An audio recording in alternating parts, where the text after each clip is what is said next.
Mesdames, Messieurs, bonsoir à toutes et à tous. Bienvenue au journal. La situation du RSP, poursuite judiciaire contre les auteurs du push et nouvelles dates des élections présidentielles et législatives ont été les principaux dossiers soumis au premier conseil des ministres post-coup d'État. Les délibérations nous donneront plus de précisions sur tous ces points. Mais tout d'abord, ce décret numéro 2015-1052 presse trans portant dissolution du régime de sécurité présidentielle RSP.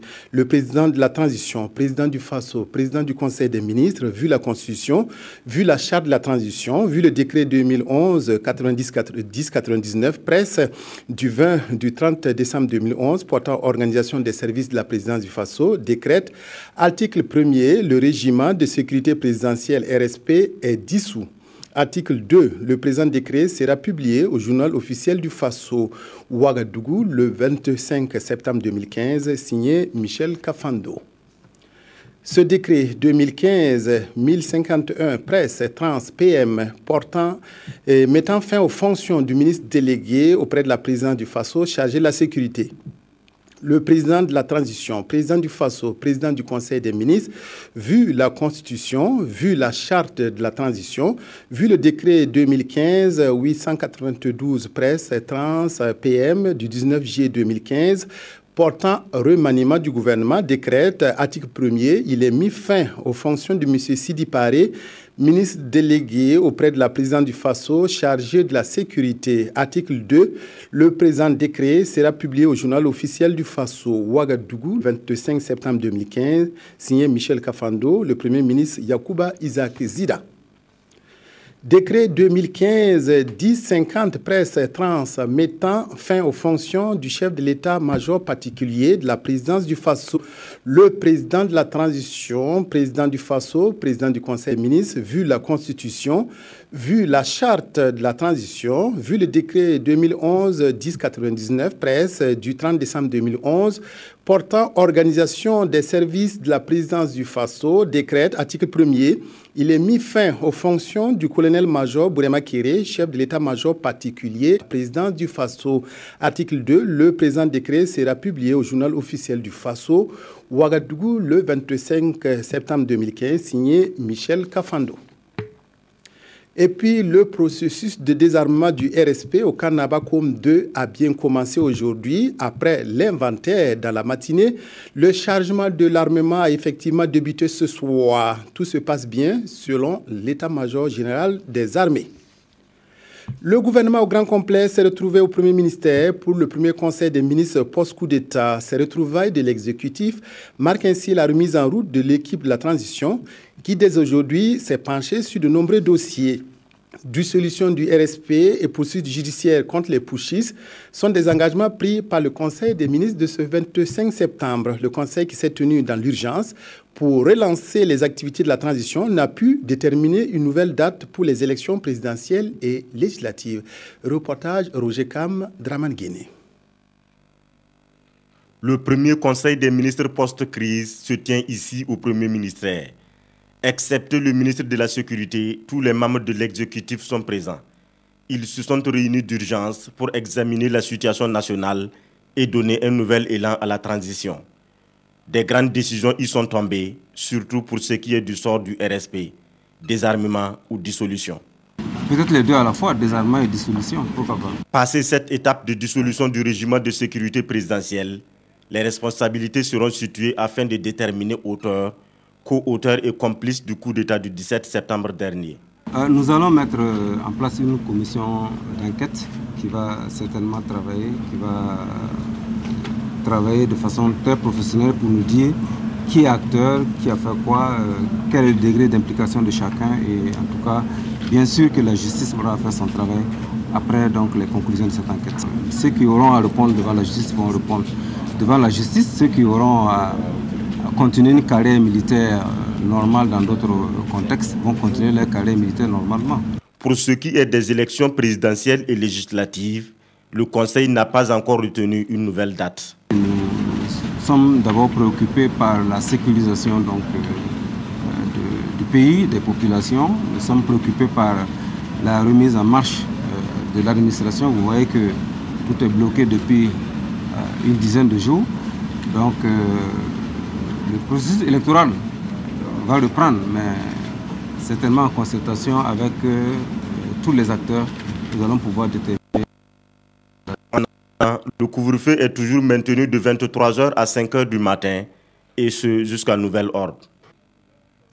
Le coup d'État a eu de sérieuses conséquences sur la vie de la nation. Selon le bilan dressé par le Conseil des ministres, 11 personnes ont péri dans les violences qui ont suivi le putsch et plus de 200 blessés. Les finances publiques pourraient perdre plusieurs milliards de francs et la rentrée des classes du 1er octobre mise à rude épreuve.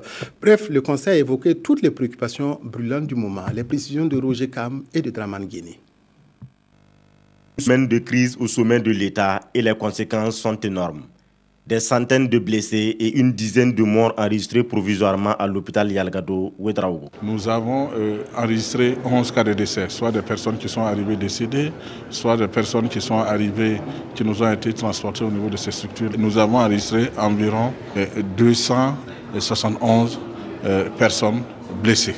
La prise en charge est totalement gratuite au niveau de l'ensemble de formation sanitaire. Au niveau du monde scolaire, ce sont les préparatifs de la rentrée qui ont pris un coup. Le 15, c'était la rentrée administrative.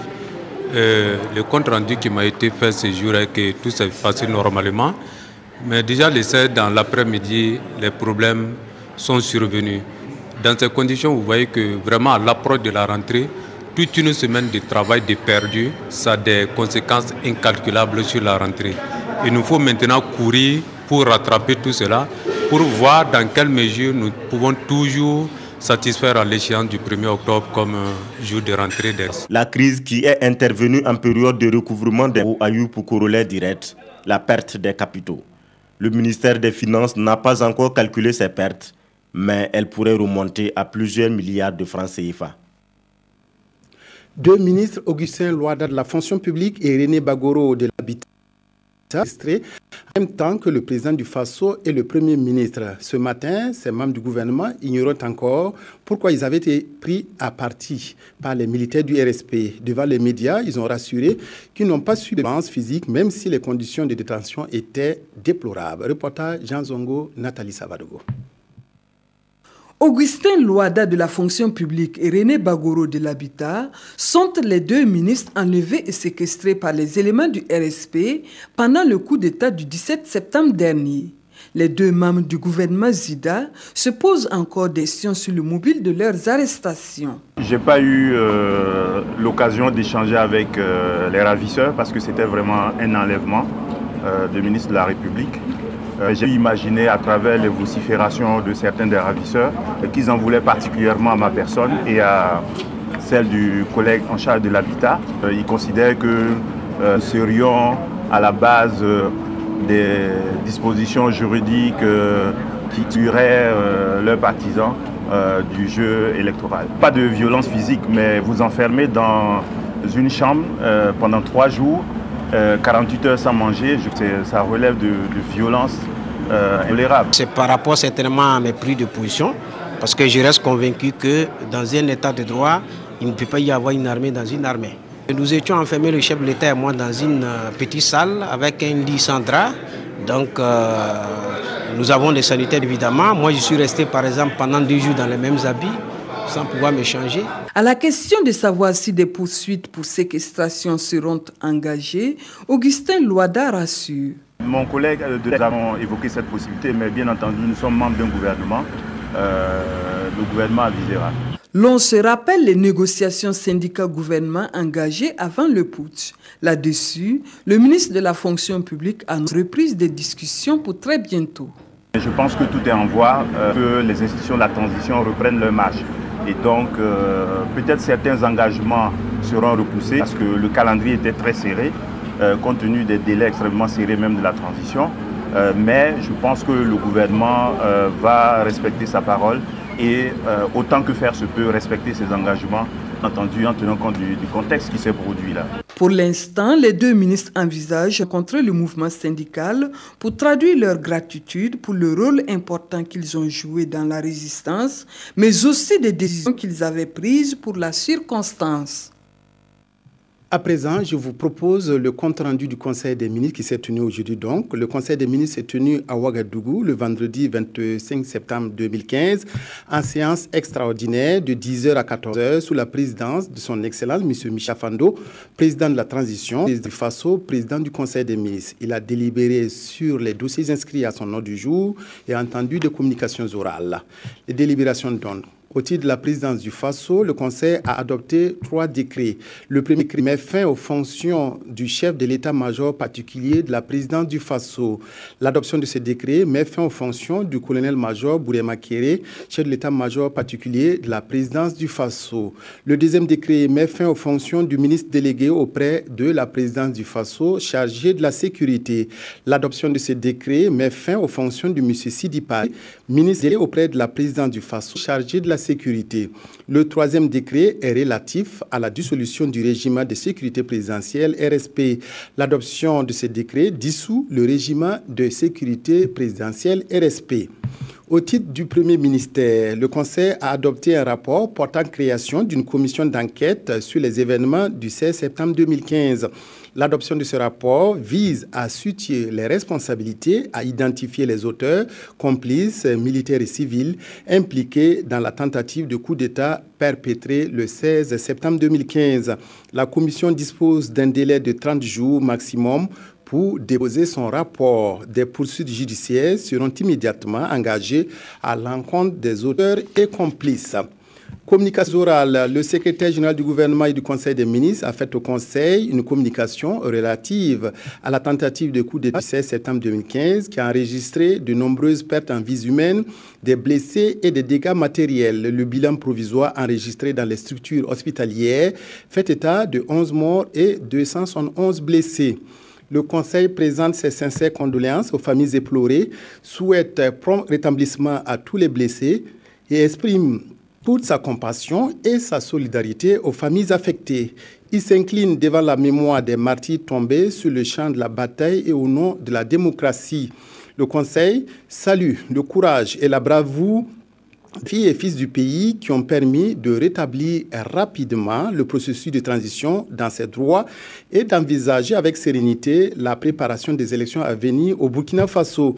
Il exprime sa fierté et sa reconnaissance à toutes les forces vives de la nation, aux syndicats des travailleurs, aux partis politiques et aux organisations de la société civile, aux autorités religieuses et coutumières, aux médias publics et privés, ainsi qu'aux forces de défense et de sécurité qui ont joué un rôle déterminant dans la lutte victorieuse du peuple burkinabé. Le Conseil rassure que toutes les discussions sont prises pour que justice soit rendue conformément à la volonté du peuple. Le ministre de l'Administration territoriale et de la décentralisation a fait au Conseil une communication relative à la tenue des prochaines élections présidentielles, législatives et municipales. Des concertations avec les partis signataires de la charte seront organisées en vue de fixer le nouveau calendrier électoral. Le ministre de l'Administration territoriale et de la décentralisation a par ailleurs fait au Conseil le bilan à mi-parcours de la participation des pèlerins burkinabés au Hajj 2015. Le Burkina Faso avait bénéficié initialement de 5 500 visas pour ses pèlerins. À ce chiffre initial s'ajoutent 1 100 visas obtenus de façon spéciale sur intervention de son Excellence Michel Kafando, président de la transition, président du Faso auprès des autorités saoudiennes. Au total, 5 662 pèlerins ont effectué le voyage. Cependant, 938 pèlerins n'ont pu effectuer le voyage en raison de la tentative de coup d'État survenue dans notre pays. Par ailleurs, le gouvernement déplore à ce jour 5 décès par suite de maladie, 1 décès et 4 blessés parmi les pèlerins burkinabés suite à la bousculade survenue le 24 septembre 2015 à Mina. Le Conseil présente ses condoléances aux familles des disparus et souhaite prompt rétablissement aux blessés. Il prend l'engagement d'accorder la priorité aux 938 pèlerins au Hajj 2016. Signé le ministre de la Communication chargé des relations avec le Conseil national de la transition, porte-parole du gouvernement, T. Frédéric Aka Nikema. Le Conseil national de la transition a aussi repris du service après cette parenthèse de sang. Le président du CNT, Chérif Sy, a passé ce matin en revue l'ensemble de ses troupes, c'est-à-dire les 90 députés, plus le personnel administratif pour passer le message de la reprise des activités du Parlement. Reportage Adma Guiti, Yolande Lompo.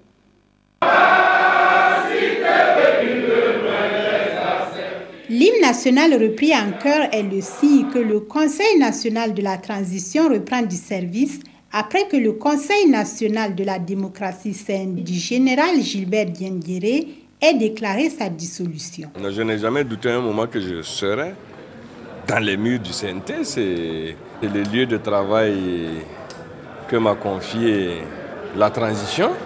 Donc tant que cette mission n'est pas terminée, je pense que j'y serai tout. Donc je n'ai vraiment pas douté. Mais je suis quand même content de retrouver mes collègues députés. Je suis content de retrouver le personnel qui nous a accompagnés jusque-là. Avec la mise en route des institutions de la transition, au CNT, Chérif Sy s'est entretenu tour à tour avec les membres du bureau, l'ensemble des députés et le personnel de l'administration parlementaire. Cette rencontre, c'était pour nous reconforter chacun dans son rôle, pour avoir joué un rôle déterminant dans la chute de ce schisme-là. Le président réaffirmait l'unicité du Conseil national de la transition. Le président a expliqué que les 90 députés du CNT restent la famille CNT et que nous devons nous battre pour accomplir notre mission de vote des lois. Unanimement, tous exigent la dissolution immédiate et sans condition du régime de sécurité présidentielle RSP et condamnent ce putsch. Le retour à la normale se constate dans les rues de Ouagadougou, rien que par les embouteillages qui ont repris leurs droits. Les grandes surfaces, les magasins, les banques ont levé les rideaux de fer pour satisfaire une clientèle, c'est vrai, depuis plus d'une semaine. Constat particulièrement dans les banques avec Gérald Sommet et Frédéric Etienne Bassenga. Reprise de service dans les banques de la ville de Ouagadougou. Parking chargé, longue file d'attente, les banques de la place sont prises d'assaut par les clients après une semaine chaude. Michaela est venue tôt ce matin pour encaisser son chèque, mais peine perdue, il y a beaucoup trop de monde. Voilà, je n'ai rien gagné. Voilà, je n'ai rien gagné. Ils m'ont dit de revenir à 12h, 1h. Donc maintenant, je dois repartir, je dois revenir après la Djouma là, pour voir. Yacouba, lui, vient de loin. Après avoir parcouru les banques de plusieurs quartiers sans succès parce que trop bondés, c'est ici au centre-ville qu'il a pu faire un retrait. Comme ici, il y a plusieurs guichets ici, bon ça va. Voilà, sinon, j'étais à Tambouy, il y a tout le monde parce que bon, il n'y a pas plusieurs guichets là-bas. Voilà, okay. Ça va, j'ai fait en gros 30 minutes. Ordinairement, les longs rangs ne font pas plaisir. Mais aujourd'hui, quelle que soit sa position dans le rang, les clients des banques sont contents d'être là et c'est le cas de Philippe qui est à la queue devant ce guichet automatique sur l'avenue Kwame-Nkrumah. Vraiment, je suis content. Que ça se passe comme ça, ce n'est pas de leur faute, c'était la situation. Mais on est content que ça reprend. De façon générale, tous sont heureux que la situation soit décantée. Ils espèrent que cela va continuer pour que tout revienne à la normale le plus vite possible. La reprise des activités dans tous les secteurs est un soulagement pour de nombreux Burkinabés qui ont vécu une semaine cauchemardesque. Après ces jours de paralysie pendant lesquels tout tournait au ralenti, les commerces, marchés et yachts ont rouvert leurs portes pour satisfaire les consommateurs. Pourtant, les commerçants ne décolèrent pas contre les pushish et exigent un retour définitif au calme. Kosun Koulibaly, Olopoda. Zabré Daga, Nabiyar, le marché central de Ouagadougou et même les zones commerciales où nous avons promené notre caméra, le constat est le même. L'activité économique paralysée depuis plus d'une semaine tourne au ralenti. Quelques commerces sont ouverts, les marchés Zeyar aussi, après le coup d'État du 17 septembre dernier perpétré par le RSP, le régiment de sécurité présidentielle. Je viens d'ouvrir, mais présentement, les gens n'ont pas l'argent, donc ça fait qu'on n'a pas de clients d'abord. On vient d'ouvrir et c'est un soulagement. Sinon, on était à la maison et on se cherchait.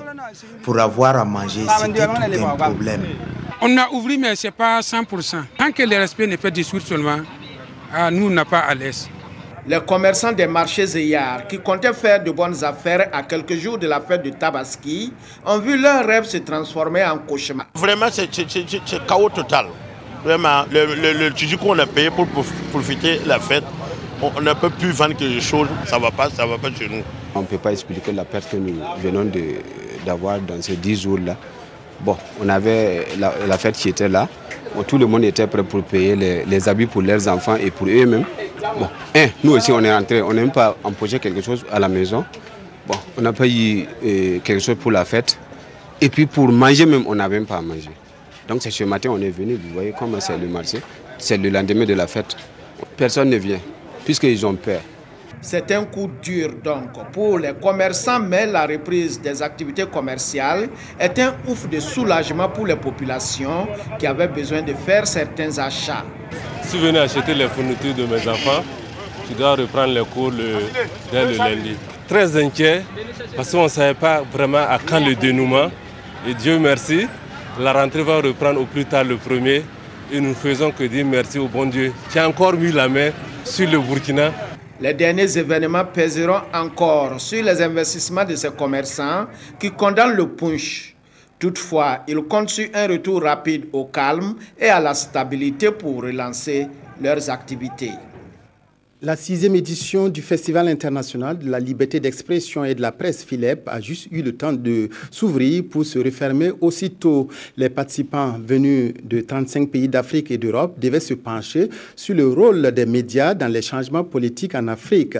Ironie de l'histoire, c'est sous leurs yeux qu'est intervenu le coup d'État du RSP. Reportage Adama Guiti, Abouaka Sagnon, Issa Lankwande. Ils sont journalistes ou défenseurs des droits de l'homme. Une seule chose les réunit, le combat pour la liberté d'expression et de presse. Cette 6e édition du FILEP se tient dans un contexte marqué par des bouleversements sociopolitiques dans certains pays africains.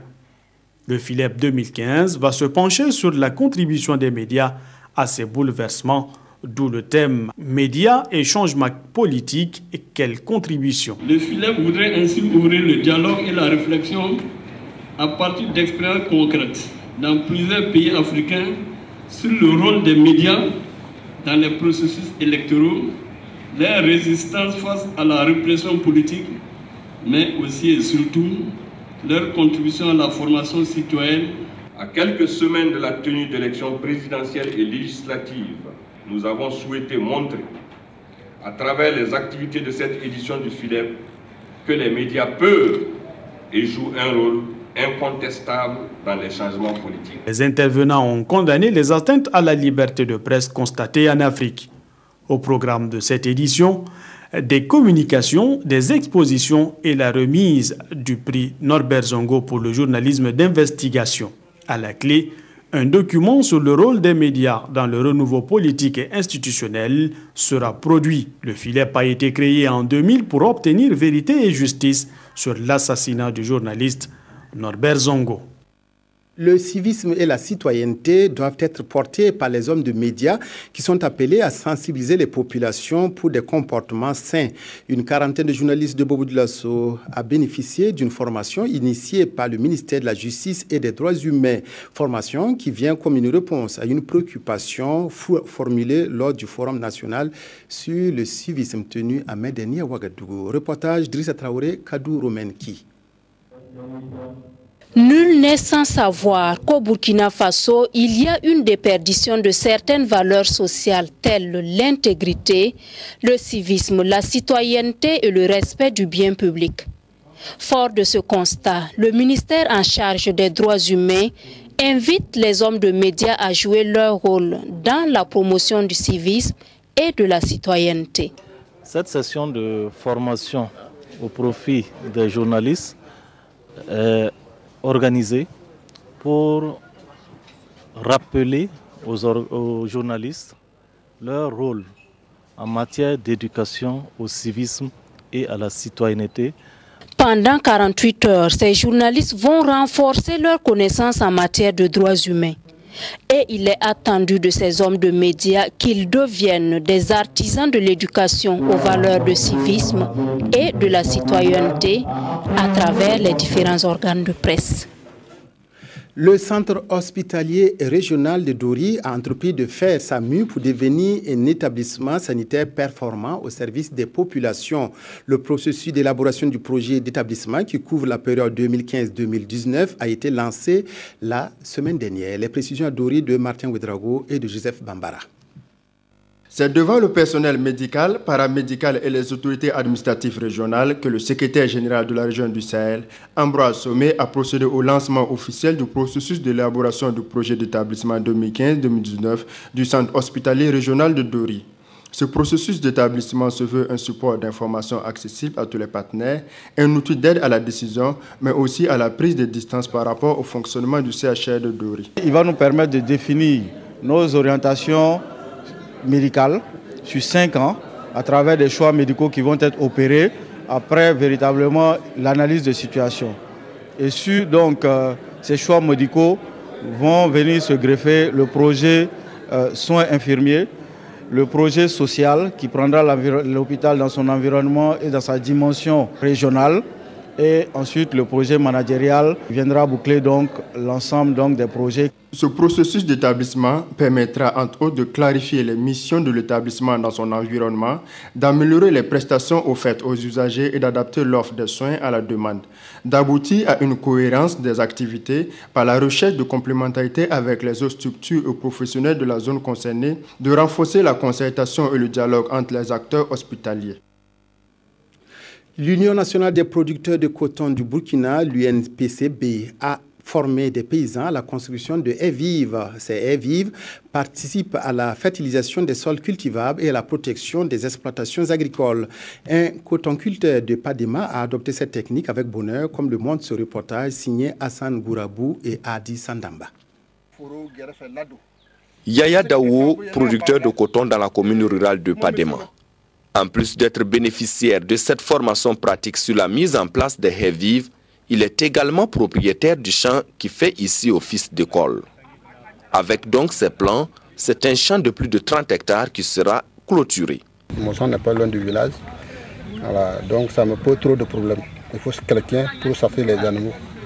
Voilà. Si les haies vives arrivent à réussir, là, ça fait une protection totale. L'idée des haies vives, c'est pour justement contribuer à non seulement protéger les exploitations contre la divagation des animaux, mais également lutter contre l'érosion hydrique sur parcelles de culture. Sous le contrôle donc des encadreurs, ces élèves d'une journée exécutent à la lettre les instructions apprises sur la question.